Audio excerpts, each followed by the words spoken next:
Oh, almost didn't see you there. I was too busy celebrating a another successful year of teaching AP World History. I thought I might treat myself to a little Reese's, and of course, the official beverage of AP World History, Diet Mountain Dew.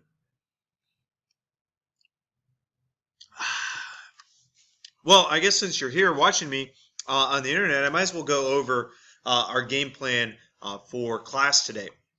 I hope you all did well. In fact, I know you all did well. So I look forward to seeing what you guys are going to do in class while I'm not here today and what we're going to be doing for the rest of the year. The first thing I need you to do is I need you to help the sub take roll. I have a roster on the desk, and it looks something like this.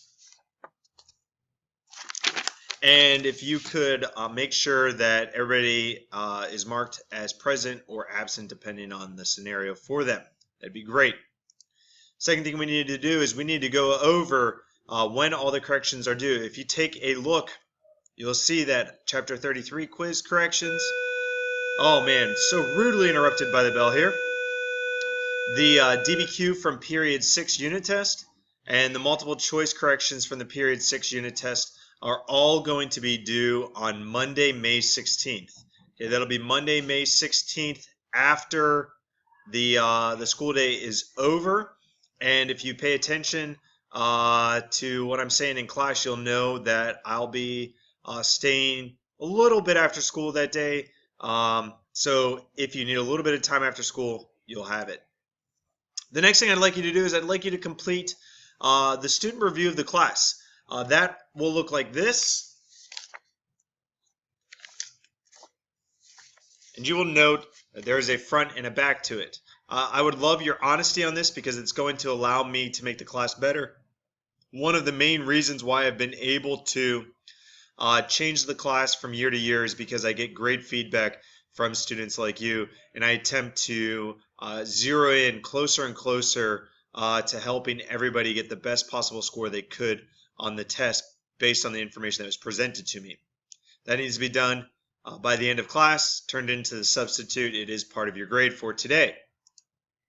The next thing I'd like to do is I'd like to introduce you to our project. We're going to read a book that I happen to have right here. It's called Half the Sky. It's by a guy by the name of Nick Kristof and his wife Cheryl Wu Dunn. And it's a very interesting book. It takes a look at how we can look at the fact that women have been oppressed worldwide historically, a theme we've talked about at length in this class. But how we can look at that and how we can leverage that into making the world we currently live in today and the world we're going to live in the future a much better place than it is right now.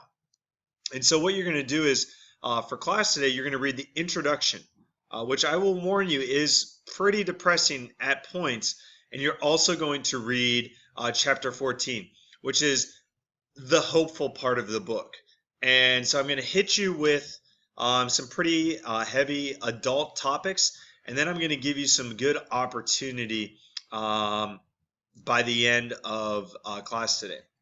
And so what you'll do is you'll get a packet, and the introduction is part of the packet, and chapter 14 is also part of the packet, and you'll note that there are a series of questions there for you to answer. This assignment needs to be turned into the substitute at the end of class today. It is worth a lot of points. It is worth a minimum of 25 points. I have not finalized how many points it'll be worth, but this is something that you're going to want to make sure that you're very thoughtful about and that you have really good answers for. Man, Diet Mountain Dew is so good. Anyway, for homework on Tuesday, what you'll need to have done for Tuesday is you'll need to have watched the 3 video links that you see on the left-hand side there. They're quick little video links that kind of highlight what is the Half the Sky movement, what is this book about, and what are the beliefs of the authors of the book. And then the second thing that you're going to have to do is you're going to have to identify which subtopic you'd like to take a look at in greater length. Is that economic empowerment of women, the education of women, forced prostitution, gender-based violence, maternal mortality, or sex trafficking? Because when we come back to school on Tuesday, what you're going to do is you're going to become an expert on one of these topics, and that is going to be the global problem that you're going to solve. I hope that this project is a very fulfilling project for you. I hope you get to use some of the content and some of the skills that you've learned in my class. I hope that this gets you thinking about things you want to do in the future, whether it be in the IB program, whether it be when you're in college, or whether it's when you enter the workforce after college. So that's a rough outline of what you need to get accomplished today. I'm sorry I'm not here right now, but I look forward to teaching you yet again on Tuesday as we solve some major global issues. And if we're lucky, maybe we get to eat a Reese's.